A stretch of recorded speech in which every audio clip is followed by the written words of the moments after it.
ప్రతి మనిషికి సేవ చేసే భాగ్యం, ఇంటింటికి దీపాన్ని వెలిగించేటువంటి భాగ్యం ఈ ఎలక్ట్రిసిటీ సెక్టర్ లో పనిచేసే ఓఎన్ఎం కార్మికులకు మాత్రం చెందుతుంది. అంటే ఎవరైతే మనస్ఫూర్తిగా సర్వీస్ చేస్తారో తప్పకుండా ఆ భగవంతుడు వాళ్ళ పిల్లలకు కానీ మంచి భవిష్యత్తుని ఇచ్చినట్టు ఇలా సత్యనారాయణచారి గారి పిల్లలు కూడా మంచి పొజిషన్ లో ఉండడం అనేది మనం చేసినటువంటి సర్వీస్ మీదనే ఆధారపడుతుంది అనేది మాట వాస్తవం. మనం చాలా మంది నేర్చుకోవాల్సింది ఏంటంటే సీనియర్స్ నుంచి చాలా నేర్చుకోవాలి. మరి వాళ్ళు అలాంటి వర్క్ చేసి ఆ రోజుల్లో రవాణా రంగం కూడా లేదు, బై వాకే చాలా మంది వెళ్ళినటువంటి పరిస్థితి. ఈ రోజు రాగానే మనం బైక్ ను మెయింటైన్ చేస్తున్నాం, కానీ ఆ రోజు సైకిల్ కూడా లేనటువంటి పరిస్థితి. మరి ఆ రోజు జీతపత్యాలు చూస్తే మరి చారి గారు 70 రూపాయలు గ్రామ పంచాయతీ ఇవ్వాలని డిపార్ట్మెంట్, ఆ 70 కూడా డిపార్ట్మెంట్ ఇస్తే ఆ సర్పంచ్ చేయడానికి నానా చికాకులు పెట్టినటువంటి సందర్భాలు. ఒక రకంగా చాలా కడు దుర్భరమైనటువంటి పరిస్థితులను అనుభవించినటువంటి batch NMR, casual labour and VW batch. ఇప్పుడు మనం రాగానే బేసిక్ పేలు, గీసిక్ పేలు అన్ని బ్రహ్మాండంగా కనబడతాయి, కానీ ఆ రోజు మాత్రం చాలని జీతం, ఆ జీతం కూడా సక్రమమైనటువంటి టైంకు రానటువంటి పొజిషన్లో వాళ్ళు జీవన విధానాన్ని గడిపి ఈరోజు ఈ పొజిషన్లో రిటైర్ కావడం అనేది నిజంగా మనం గర్వించదగ్గ విషయం. ఇప్పుడున్న వాళ్ళు ఒక 2-3 నెలలు డిఏ లేట్ అయితేనే ఏమైంది సార్ డిఏ ఏమైనా అడిగే పరిస్థితి ఉన్నది, కానీ వాళ్ళు నెల జీతాలు రాకుండా ఈ డిపార్ట్మెంట్ సర్వీస్ చేయడం అనేది నిజంగా మనం గొప్ప త్యాగం అనేది కూడా చెప్పాల్సిన అవసరం ఉంది. మరి నాకు తెలిసి ఈడబ్ల్యూల బాధ ఏందో, మరి పెద్దలు సంజయ్ రెడ్డి గారు సుప్రీంకోర్టులో కేసు వీళ్లకు వ్యతిరేకంగా తీర్పు వచ్చినా కానీ రీఫార్మ్స్ ముందట మరి వీఈడబ్ల్యూలను రెగ్యులర్ చేయించినటువంటి ఘనత 327. మరి దురదృష్టం ఏంటంటే ఒకే సంస్థ లోపల ఒకే బ్యాచ్కి చెందినటువంటి వ్యక్తుల లోపల 2 రకాలటువంటి రిక్రూట్మెంట్ జరిగింది. 98లో రిక్రూట్ అయిన వాళ్ళందరికీ పెన్షన్ సౌకర్యం వచ్చింది. మరి పెన్షన్ అనేది కంపల్సరీ ఇవ్వాల్సినటువంటి బాధ్యత, సోషల్ రెస్పాన్సిబిలిటీ ఇవాళ గవర్నమెంట్ తీసుకోవాలి. కానీ ఆ రెస్పాన్సిబిలిటీకి వెళ్ళి ఇవాళ గవర్నమెంట్ తప్పించుకోవడం అనేది నిజంగా చాలా శోచనీయం. ఇలా పాశ్చాత్య దేశాలలోనే ఆఫ్టర్ 65 ఇయర్స్ తర్వాత ప్రతి సిటిజన్ కూడా పెన్షన్ ఇచ్చుకున్నటువంటి సందర్భాలు మనం చూస్తున్నాం. కానీ ఇక్కడ కనీసం గవర్నమెంట్ ఎంప్లాయీస్ కి రిటైర్ అయిన తర్వాత పెన్షన్ కానీ మెడికల్ ఫెసిలిటీ కానీ ఇవ్వకపోవడం అనేది చాలా దుర్మార్గమైనటువంటి చర్య. మరి రాబోయే రోజుల్లో తప్పకుండా కార్మిక సంఘాలు దీన్ని ముక్తఖండంతో ఎదిరించాల్సిన అవసరం ఉంది. ఇక్కడ ఒక విషయం చెప్పాలి, భవిష్యత్తులో ఉన్నటువంటి తరానికి ఇప్పుడు ఉన్నటువంటి తరాలకు పోరాట పట్టు అనేది తగ్గింది. ఎందుకంటే హక్కులు మాత్రం బాగా రావాలి, పోరాటంలో మాత్రం ఫ్రంట్ లైన్ లో ఉండరు. ఎందుకంటే ఒక టైం చెప్తే కమ్యూనికేషన్ లేని రోజులలో కూడా యూనియనిజం బాగుండేది. ఇప్పుడు జీతాలు ఎక్కువైనాయి, యూనియనిజం తగ్గింది, సమస్యలు మాత్రం చాంతాడంతా చెప్తున్నారు. ఇది మాత్రం కరెక్ట్ కాదు. రాబోయే రోజుల్లో ఇది కార్మిక వర్గానికి చాలా నష్టం జరుగుతుంది. మరి ప్రైవేటైజేషన్ అవుతుందని ఆయన వచ్చి కొంచెం నిరసన తెలియజేయండి అంటే బదిలాడాల్సినటువంటి దౌర్భాగ్యమైనటువంటి పరిస్థితి వాళ్ళ లీడర్లకు రావడం అనేది దురదృష్టకరమైన విషయం. ఈ వ్యవస్థ ప్రైవేట్ అయితే ఎవరికి నష్టం? ఎంప్లాయీస్ కి, అదే విధంగా కన్సూమర్ కూడా నష్టమే. ఎందుకంటే ఈ రోజు భారతదేశం భిన్న వర్గాల సముదాయం, అంటే సంపన్నుల నుంచి సామాన్యుల వరకు ఉన్నటువంటి దేశం. జనరల్ గా ఈ భారతదేశం వ్యావసాయిక ఆధార దేశం, రైతులు ఎక్కువగా ఉన్నటువంటి ఈ దేశం లోపల క్రాస్ సబ్సిడీస్ అనేది తీసేసి మరి 1 నేషన్ 1 టారిఫ్ కనుక పెడితే దేశ ప్రజలు భరించలేనటువంటి పరిస్థితి వస్తుంది. మరి దానిలో పౌరులను కూడా చైతన్యం చేసి సమాజం లోపల ఒక చైతన్యాన్ని తీసుకొచ్చి ప్రభుత్వ రంగ సంస్థలను కనుక కాపాడుకోకపోతే రాబోయే తరం ప్రభుత్వ రంగ సంస్థల్లో, విద్యుత్ సంస్థ లాంటి సంస్థల్లో ఉద్యోగాలు వచ్చే అవకాశం నిరుద్యోగులకు ఉండదు. మరి ఇది ఒక దేశ పౌరులుగా మన అందరం కూడా బాధ్యతగా దీన్ని ఎదిరించాల్సిన అవసరం ఉంది. ఇప్పుడు వచ్చే పార్లమెంట్ లో కనుక సెంట్రల్ గవర్నమెంట్ ఆ బిల్లు ఆల్రెడీ దొడ్డిదారిలో ప్రవేశపెట్టడం జరిగింది.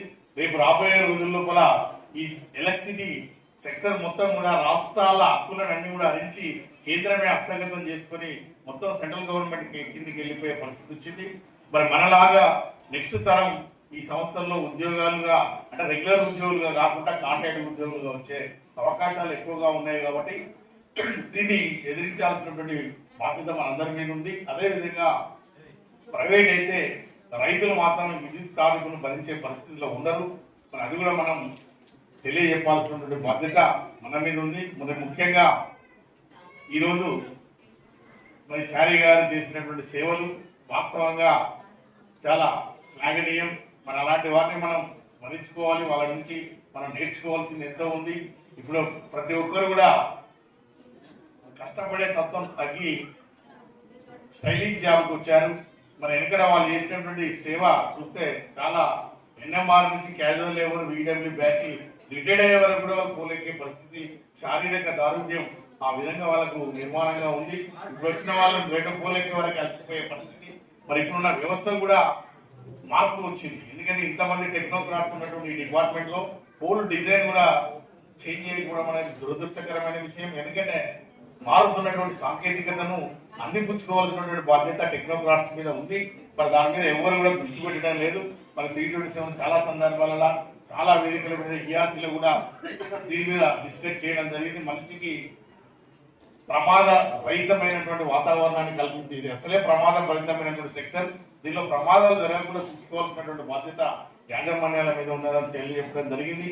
మరి ముఖ్యంగా ఇప్పుడు డిఈ గారు చెప్పినట్టు కింది స్థాయిలో రిక్రూట్మెంట్ అనేది కంపల్సరీ జరగాలి. ఎందుకంటే వినియోగదారులకు నిరంతర విద్యుత్ సరఫరా జరగాలంటే కింది క్షేత్ర స్థాయిలో ఉన్నటువంటి సిబ్బంది చాలా అవసరం.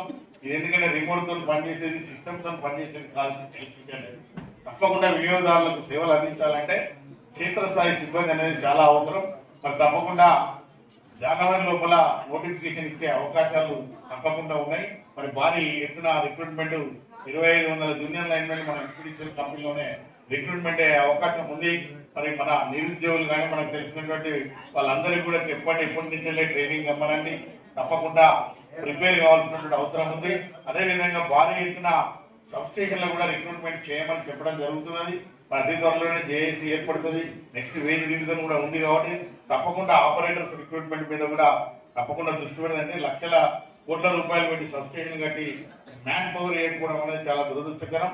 మరి ప్రభుత్వానికి కానీ యాజమాన్యానికి కానీ చాలా సందర్భాలలో వెల్లడించడం జరిగింది. తప్పకుండా ఆ రిక్రూట్మెంట్ కూడా జరగడానికి ఛాయశక్తుల ప్రయత్నం చేస్తాం. అదేవిధంగా షారీ గారి లాగా 2004 వరకు పెన్షన్ ఇప్పించడానికి ఈ వేది రివిజన్లో తప్పకుండా 327 కీలకమైనటువంటి పాత్ర కూడా తెలియజేస్తున్నాను. అదేవిధంగా మొన్నటి వరకు ఇంజనీర్స్ అందరికీ కూడా ఇన్ఛార్జ్ ప్రమోషన్స్ ఇచ్చారు. మరి ఓఎన్ఎం ప్రొవిజన్ ఏం పాపం చేసిందని మీరు అందరూ అంటున్నారు.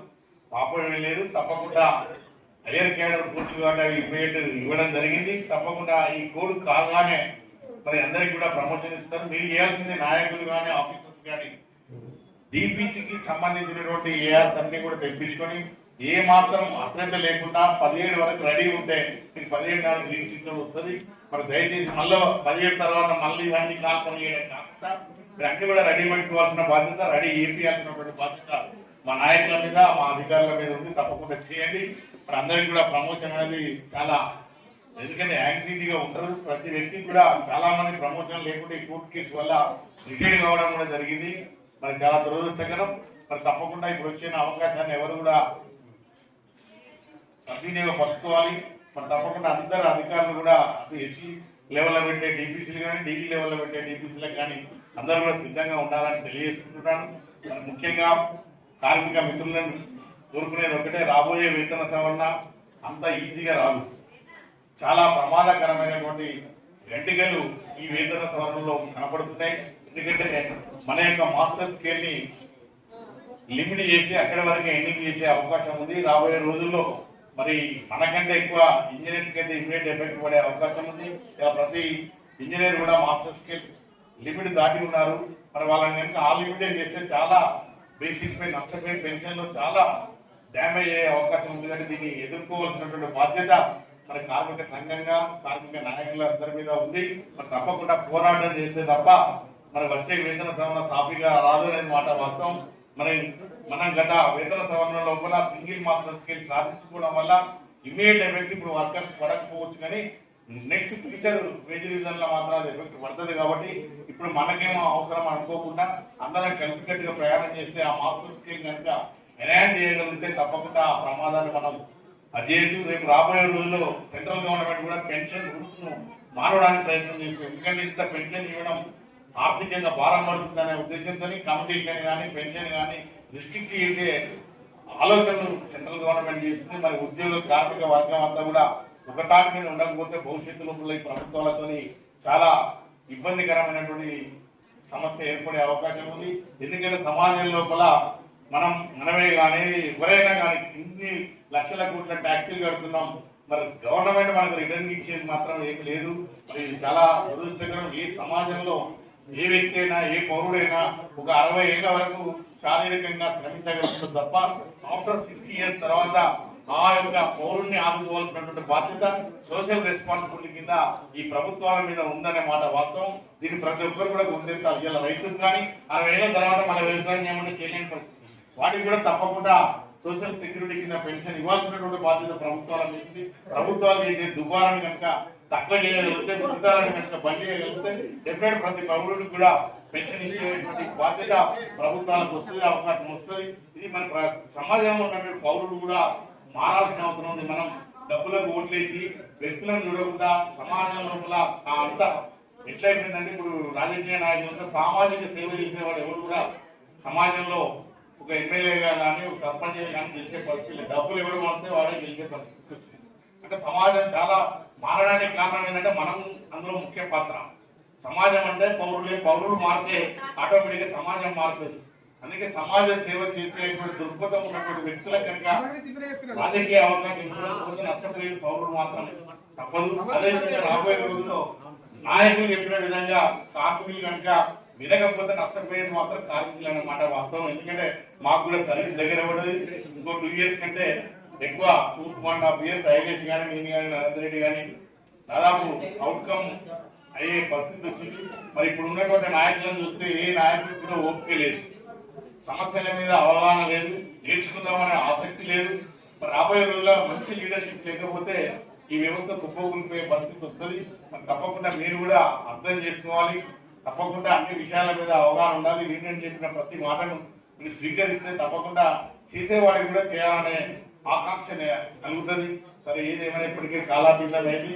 రాబోయే రోజుల్లో ఆర్టిజన్ల సమస్య కానీ, అన్మ్యాన్ సమస్య కానీ, బిల్ కలెక్టర్ల సమస్య కానీ, స్పాట్ బిల్లర్ల సమస్య కానీ తప్పకుండా స్వీకరిస్తుంది 327 యూనిట్ బేస్ దశల వారీగా. అతి త్వరలోనే ముఖ్యమంత్రి గారి సమయాన్ని తీసుకుని పెద్దలు సంజీవ్ రెడ్డి గారి సమక్షంలో ఒక నెగోషియేషన్ ఏర్పాటు చేసి తప్పకుండా ఈ సమస్యలన్నీ కూడా మాట్లాడడానికి ప్రయత్నం చేస్తున్నాం. దాదాపు ఈ డిసెంబర్ ఎన్నికల తర్వాత తప్పకుండా మాట్లాడి ఒక కొలికి తీసుకొస్తామని తెలియజేసుకుంటూ మరొకసారి మరి ఈరోజు పదవి విరమణ పొందుతున్నటువంటి చారి గారికి భావి జీవితం బాగుండాలని ఆ భగవంతుని ప్రార్థిస్తున్నాను. ఇప్పటి వరకు చారి గారు ఈ డిపార్ట్మెంట్ కు ఎనలేని సేవలు చేశారు. మరి కుటుంబాన్ని ఉద్యోగ ధర్మం లోపల తప్పకుండా కుటుంబాన్ని వదిలి పనిచేయాల్సి వస్తుంది. మరి ఇన్ని రోజులు మీ సహధర్మాచారి మీకు సేవలు చేసింది, ఇంత ఆరోగ్యంగా ఉన్నామంటే, ఇంత హ్యాపీగా రిటైన్ అయినామంటే ఆమె పాత్ర చాలా కీలకం.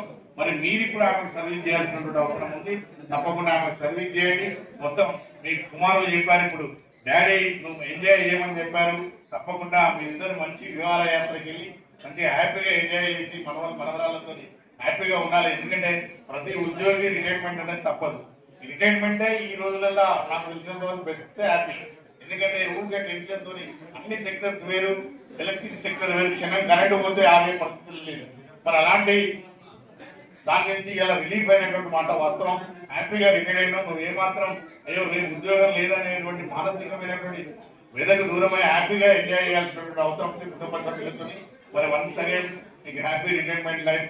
మరి ఆ భగవంతుడి మీకు మంచి ఆరోగ్యం ఇవ్వాలని కోరుకుంటూ అవకాశం ఇచ్చిన మీ అందరికీ కూడా హృదయపూర్వక కృతజ్ఞతలు తెలియజేసుకున్నాం. Thank you. ధన్యవాదాలు సార్.